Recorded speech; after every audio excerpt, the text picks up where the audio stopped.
साक्षात विवेक बिंद्रा जी है। तो अपने जैसे और 4 बेवकूफ पकड़ करके लाओ। और असली स्कैम ये है। स्कैम है इसका क्या मतलब है? मतलब भाई साहब ये है कि मेरी जो 20,000 की इमेजेस हैं वो कौन खरीदता है? आप में से कोई भी है जिसने आज तक मेरी कोई भी इमेज खरीदी? Not even a single person. तो हमारी इमेजेस कौन खरीदता है? जो बड़ी बड़ी कंपनीज हैं, बड़े बड़े ब्रांड्स हैं, जिनकी टर्नओवर हजारों करोड़ रुपए की है, वो 20,000 रुपए की इमेज खरीदते हैं। क्यों खरीदते हैं? क्योंकि अगर वो इमेजेस हमसे नहीं खरीदेंगे और खुद शूट करेंगे तो उनका खर्चा आएगा 5 से 10 लाख रुपए। और वो इमेज कितने में मिल गई? 20,000 रुपए में। हमने जब वो शूट किया तो हमने 10 लाख रुपए लगाया, तब जाकर के 20,000 में एक इमेज बेची। तो इसमें किसका फायदा है? उस कंपनी का भी फायदा है और हमारा भी फायदा है। इसको बिजनेस बोलते हैं।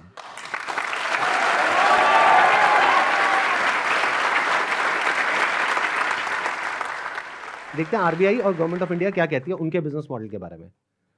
The Reserve Bank has also said that acceptance of money under money circulation, multi-level marketing, pyramid structures is a cognizable offense under the Price, Chit and Money Circulation Banning Act 1978. Members of public coming across such offers, ध्यान से सुनना, should immediately lodge a complaint with the state police. ये RBI कह रही है कि अगर आपके साथ में ऐसा कुछ हुआ है तो आपको क्या करना है? You should immediately lodge a complaint with the state police. अब एक और नोटिफिकेशन है जो बहुत इंपॉर्टेंट है, इनफैक्ट मोस्ट इंपॉर्टेंट है इस पूरी की पूरी डिस्कशन के लिए। जितनी भी एमएलएम स्कीम्स चल रही हैं, पिरामिड स्कीम्स चल रही हैं, डायरेक्ट सेलिंग कंपनीज चल रही हैं, एफिलिएट मार्केटिंग कंपनीज चल रही हैं, कि वो लीगल है या इलीगल है, ये कैसे समझा जाए। तो इसके लिए गवर्नमेंट ऑफ इंडिया ने 2021 में एक बहुत ही अच्छा स्टेप उठाया। ये मेरे हाथ में एक नोटिफिकेशन है गवर्नमेंट ऑफ इंडिया का, मिनिस्ट्री ऑफ कंज्यूमर अफेयर्स का। उसमें क्या कहा गया है? ये टोटल 13 पेज का डॉक्यूमेंट है, जिसमें क्या कहा गया है? The central government hereby proposes to frame consumer protection direct selling rules 2021। 2021 में आए थे ये। इसके बारे में बहुत लोगों को पता ही नहीं है, इसलिए ये स्कैम इतने आसानी से चल रहे हैं। अगर पता हो तो इनकी दुकान 2 दिन में बंद हो जाए। डिटेल में अगर आप जानना चाहते हैं इसमें क्या क्या लिखा हुआ है तो नीचे यहाँ पे डिस्क्रिप्शन में आपको लिंक मिलेगा, उस पर क्लिक करके आप देख सकते हैं और पढ़ सकते हैं इसको। मैं बस शॉर्ट में कुछ पॉइंट्स मैंने हाईलाइट करे हुए हैं, वो आपको बताता हूं जो समझना बहुत जरूरी है। It applies to all models of direct selling, whether it is multi level, whether it is single level, whether it is affiliate. किसी भी स्ट्रक्चर से आप सेलिंग कर रहे हो तो आपको इन रूल्स को फॉलो करना है। सबसे पहला रूल क्या है? It has no provision that a direct seller will receive remuneration or incentives for recruitment oblique enrolment of new participants in the direct selling business except as a result of sale of goods or services by them. मैं इसको थोड़ा सरल भाषा में translate करके बताता हूं। इसमें कहा जा रहा है, आप अगर एक डायरेक्ट सेलिंग कंपनी हो तो आपकी कंपनी में जो डायरेक्ट सेलर्स हैं उनको जो पैसा मिल रहा है या इंसेंटिव मिल रहा है या कमीशन मिल रहा है, वो नए मेंबर्स को एनरोल करने पर नहीं मिलना चाहिए, बल्कि वो मिलना चाहिए for sale of goods or services by them. वो जो कंपनी गुड्स और सर्विसेज दे रही है उसकी वैल्यू क्या है? अब ये कौन डिसाइड करेगा? जिन्होंने वो परचेज किया। अगर तो उन्होंने 50,000 का कोर्स परचेज किया इनकी कंपनी से और वो सब सेटिस्फाइड है तो कोई प्रॉब्लम ही नहीं है। बट अगर उसमें से 99% लोग सेटिस्फाइड नहीं और अपना पैसा वापस मांग रहे हैं और ये पैसा वापस नहीं कर रहे हैं तो ये स्कैम है ना। बिंद्रा जी आपने पूछा था ना क्यों है ये स्कैम, तो बता रहा हूं आपको। इसमें कहा गया है, it allows or provides for a buy back or repurchase policy for currently marketable goods which are not unpacked or services sold to the participant at the request of the participant at reasonable commercial terms. मतलब कि कोई buyback का option होना चाहिए। किसी company ने आपको 50,000 रुपए के कुछ प्रोडक्ट्स या सर्विसेज दे दी, अब आप कहते हो मेरे किसी काम की नहीं है, तो अब आप उसका क्या करोगे? उस कंपनी को एक बायबैक पॉलिसी देनी पड़ेगी। अब देखना, ध्यान से सुनना, ध्यान से समझना। बायबैक आप किस चीज पर दे सकते हो? जिसकी कोई मार्केट वैल्यू हो। मतलब कि गवर्नमेंट क्या कह रही है यहां पर कि आप कोई ऐसा प्रोडक्ट बेचो डायरेक्ट सेलिंग में जिसकी कोई मार्केट वैल्यू हो, क्योंकि अगर 3 महीने बाद वो इंसान आकर के कहता है कि ये लो आपके प्रोडक्ट्स वापस, तो उस कंपनी को पता है कि ये प्रोडक्ट्स पैक्ड है, तो ये प्रोडक्ट्स हम किसी और को दे देंगे, तो ना कंपनी का नुकसान हुआ ना कस्टमर का नुकसान हुआ।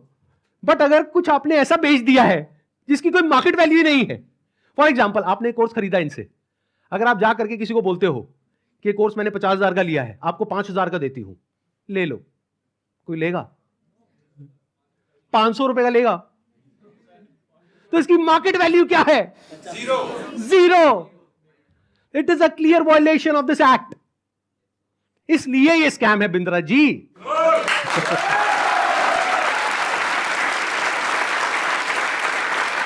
उन्होंने एक बहुत बड़ी गलती कर दी। It was never meant to be Sandeep Maheshwari versus Vivek Bindra. It was just an awareness video. जबरदस्ती आ करके बीच में छलांग मारी है उन्होंने, जबरदस्ती। मेरा मकसद सिर्फ किसी एक पर्सन को टारगेट करना नहीं है, बल्कि सबको अवेयर करवाना है कि देखो दुनिया में ऐसा कुछ हो रहा है, तो बच करके रहो। Miss selling means recklessly misrepresenting a product or service in order to successfully complete a sale. It also includes providing consumers with misleading information about a product or service. This can involve omitting key information, मतलब key information आप उनसे छुपा रहे हो about a product, or providing information that makes the product appear to be something it is not. मतलब कि अगर सरल भाषा में बोला जाए तो आप ऐसा नहीं कर सकते कि आप दिखा कुछ और रहे हो और दे कुछ और रहे हो। उन्होंने अपनी एक वीडियो में नहीं, पता नहीं कितनी वीडियोस में खुलेआम खुद उन्होंने, विवेक बिंद्रा ने खुल करके बोला है कि अगर आप महीने का 10 लाख रुपए नहीं कमा सके तो मैं आपके सारे पैसे वापस कर दूंगा। अब एक सबसे इंपॉर्टेंट क्लॉज आ रहा है, इसके बाद मैं एक वीडियो प्ले करूंगा। क्लॉज नंबर 7 का 2E एक पर्टिकुलर क्लॉज है जो सबसे इंपॉर्टेंट है इस पूरे के पूरे सर्कुलर में। इसको ध्यान से सुनना, ध्यान से समझना।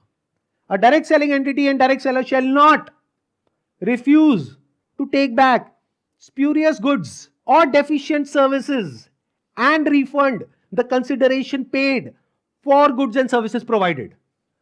इससे कोई फर्क नहीं पड़ता कि आपने उस कंपनी के साथ में क्या एग्रीमेंट किया है, फर्क इससे पड़ता है कि लॉ क्या है। फॉर एग्जाम्पल, आप किसी के साथ में एग्रीमेंट करते हो किसी का मर्डर करने के लिए, तो आप कोर्ट में जाकर के ये नहीं बोल सकते थे कि हमारा एग्रीमेंट था। क्यों? क्योंकि जो कंट्री का लॉ है वो किसी भी एग्रीमेंट के ऊपर है। The law of the land supersedes all agreements. तो आप लोग जो डर रहे हो ना कि हमने उनके साथ में कॉन्ट्रैक्ट साइन किया, एग्रीमेंट साइन किया है, अरे पहले लॉ को तो देख लो, लॉ क्या कहता है। अगर लॉ के हिसाब से वो गलत है तो गलत है, नो मैटर कि उसने आपके साथ क्या एग्रीमेंट किया है। That agreement must be in line with the law of the land. तो ये क्लॉज को मैं दोबारा से पढ़ूंगा, ध्यान से सुनना। A direct selling entity and direct seller shall not refuse to take back deficient services. Deficient word का क्या मतलब होता है? कोई भी ऐसी सर्विसेज जिसमें किसी भी तरह की कोई कमी है और जो कंज्यूमर है वो कहता है कि ये जो आपने मेरे को कोर्स दिया है या प्रोडक्ट दिया है या सर्विस दिया है ये बेकार है, किसी काम की नहीं है, तो उस कंपनी को पैसा रिफंड करना ही पड़ेगा। ये मैं नहीं कह रहा हूं, हमारी कंट्री का लॉ बोल रहा है। अब ये जो मैंने आपको कुछ पॉइंट्स बताए, इसके अकॉर्डिंग एक बार एक छोटी सी वीडियो को देखो, बड़े प्रोफेसर की, देखते हैं वो क्या बोलते हैं। मैं आपको अपना व्हाट्सएप का नंबर दूंगा, ईमेल एड्रेस दूंगा, वहां बोल दीजिए आकर के पैसे ले जाइए। नहीं भी आना तो आप ईमेल कर दीजिएगा, आपको पैसे आपके अकाउंट में ट्रांसफर हो जाएंगे। तो आप या तो 50-60 हजार रुपए वापस ले जाइए या लाखों लाखों लाखों रुपए हर महीने कमा लीजिए, दोनों में से कुछ भी कर लीजिए। भाई अगर मैं आपको पैसा कमाने के लायक नहीं बना सका तो मेरे को क्या हक बनता है आपसे पैसे लेने का।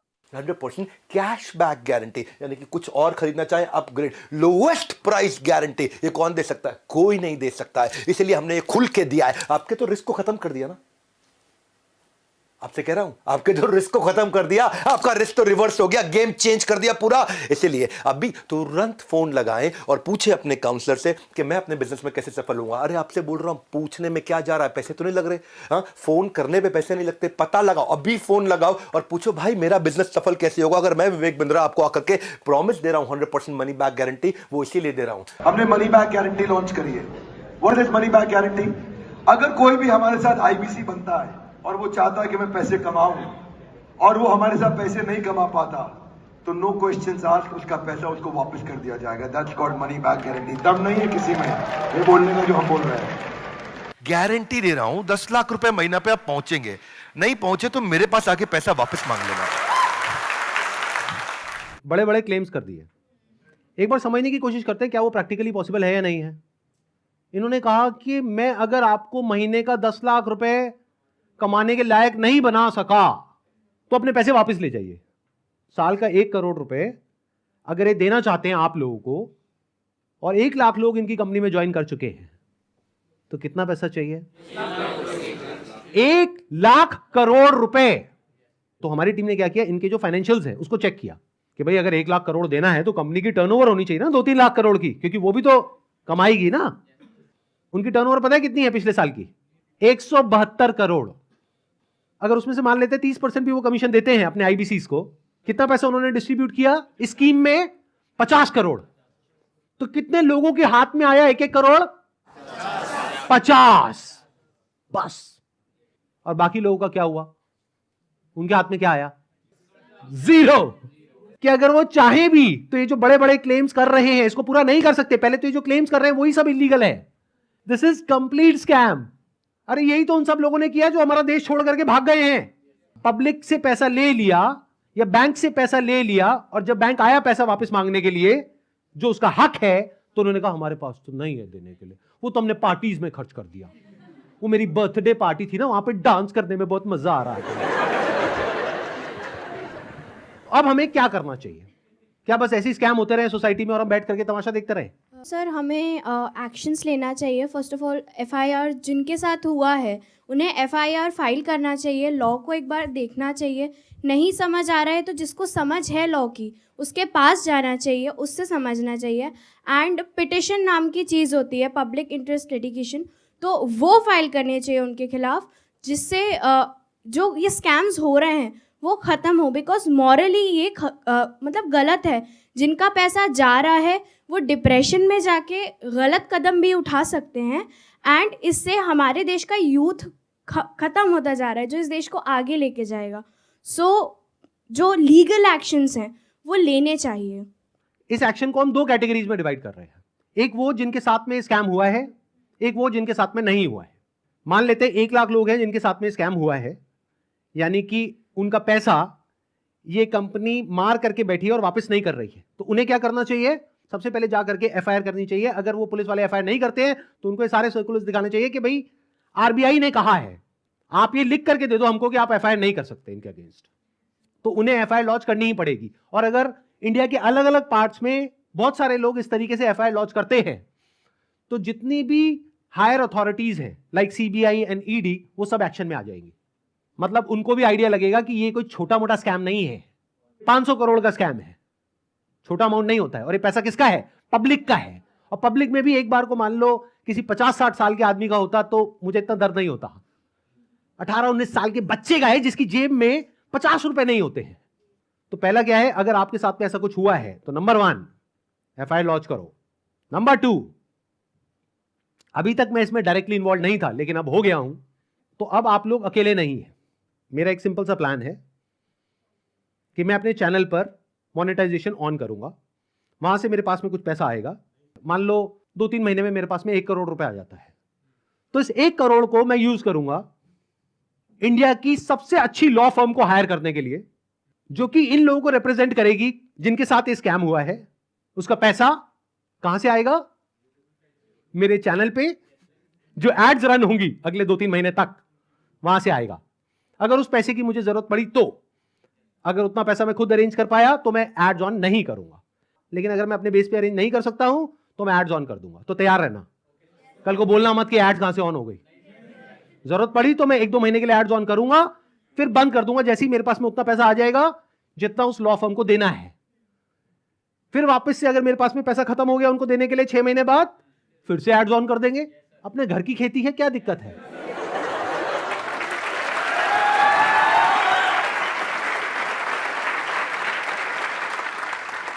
तो अब आप लोगों को क्या करना है, जिनके साथ में स्कैम हुआ है हमको ईमेल करिए। हमारा एक ईमेल आईडी है legal@sandeepmaheshwari.com। और आप लोग क्या कर सकते हैं, जिनके साथ में स्कैम हुआ है, आरबीआई का हम एक लिंक यहां पर नीचे डिस्क्रिप्शन में पोस्ट करेंगे। एक तो इन सर्कुलर्स का, प्लस आरबीआई के जितने भी ऑफिसर्स हैं अलग अलग स्टेट्स में, वहां पर जो उनके रिप्रेजेंटेटिव्स हैं उनका। तो आप क्या कर सकते हैं, जिनके साथ में ऐसा कुछ हुआ है, एक लेटर लिखिए छोटा सा, उसमें जो भी मन में है इंग्लिश में हिंदी में लिख दीजिए कि आपके साथ में ये हुआ, ये हुआ, ये हुआ, ये हुआ, और आपको अपना पैसा वापस चाहिए, लेकिन वो पैसा वापस नहीं कर रहे हैं। और साथ में सारे जो प्रूफ्स हैं, जो भी आपने पेमेंट करी, जो भी आपका रजिस्ट्रेशन नंबर है, वो सब अटैच करिए। इसको पोस्ट करिए, एक आरबीआई में और एक मिनिस्ट्री ऑफ कंज्यूमर अफेयर्स में। अगर ये करते हैं तो क्या होगा, सोचो उनके पास में हजारों लेटर्स पहुंच जाते हैं तो क्या होगा। तो गवर्नमेंट की जो भी सीनियर अथॉरिटीज हैं वो सब एक्शन में आ जाएंगी। अगर आपको बहुत ज्यादा डर लगता है कि पता नहीं क्या हो जाएगा, क्योंकि ये आदमी है तो थोड़ा अजीब। अभी जो कल वीडियो में आया है ये, इसने आकर के एक बार नहीं बार बार मुझे धमकियां दी है, एक हफ्ते में देखो मैं तुम्हारे साथ क्या करता हूं। भाई तू क्या करेगा, कर ले, अभी कर ले। मैं नहीं डरता भाई, दिखता नहीं है मेरी आंखों के अंदर। मेरे को मत डराने की कोशिश कर बार बार, तू अपनी आंखें दिखा कर।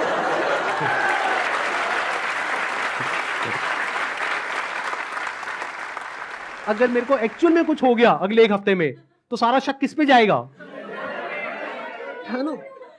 कैसा प्रोफेसर है, थोड़ा तो बुद्धि यूज कर, थोड़ा तो लॉजिक नाम की चीज यूज कर। पब्लिकली आकर के मेरे को धमकाए चले जा रहा है, क्या ये लीगल है? अच्छा, एक चीज ध्यान में रखनी है आप लोगों को जिनके साथ भी ये स्कैम हुआ है, चाहे आप हमको ईमेल कर रहे हैं, चाहे आप कहीं पर भी इस तरह से लेटर भेज रहे हैं या ईमेल्स भेज रहे हैं, जहां भी आप भेज रहे हैं, जो भी प्रूफ है पेमेंट का वो साथ में अटैच करिए और अपनी कॉन्टैक्ट डिटेल्स प्रॉपर तरीके से दीजिए, क्योंकि अगर आप हमको ईमेल कर रहे हैं तो हमारी लीगल टीम आपको कॉन्टैक्ट करेगी आपके फैक्ट्स को वेरीफाई करने के लिए। तो ये हो गया एक कैटेगरी उन लोगों की जिनके साथ में स्कैम हुआ है। अब बात करते हैं बाकी के लोग, जो आप लोग हो। क्या आप जेन्युइनली कुछ करना चाहते हो? कितने हैं जो जेन्युइनली कुछ करना चाहते हैं? तो एक हैशटैग है जिसको बहुत तेजी से हमको स्प्रेड करना है। मतलब कि जब ये वीडियो अपलोड होगी उसी दिन ये हैशटैग हर जगह ट्रेंड करना चाहिए, हर यूट्यूब के कमेंट सेक्शन में, ट्विटर पर, इंस्टाग्राम पर, हर जगह इसके बारे में बात होनी चाहिए। उसके पीछे क्या वजह है? क्योंकि जैसे ये वीडियो अपलोड होगी उनको समझ आ जाएगा कि अब उनके लिए सारे दरवाजे बंद हो गए हैं, and it is just a matter of time जब उनके अगेंस्ट बहुत बड़े लेवल पर लीगल एक्शन होने वाला है। तो वो क्या करेंगे? वही जो पास्ट में ऐसे सब लोगों ने किया, वो देश छोड़ करके भागेंगे। इसका टाइम नहीं देना है। तो वो कब हो सकता है?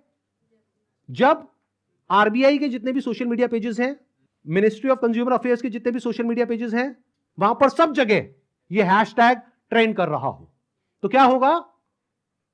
इमीडिएटली उसके ऊपर एक्शन होगा। तो अब इनको रोकने का क्या तरीका है? एक हैशटैग है, ध्यान से सुन लो इस हैशटैग को, और ये यहां पे आ भी जाएगा नीचे और वीडियो में भी दिख रहा होगा आपको। Hashtag stop Vivek Bindra. रोको इसको भाई।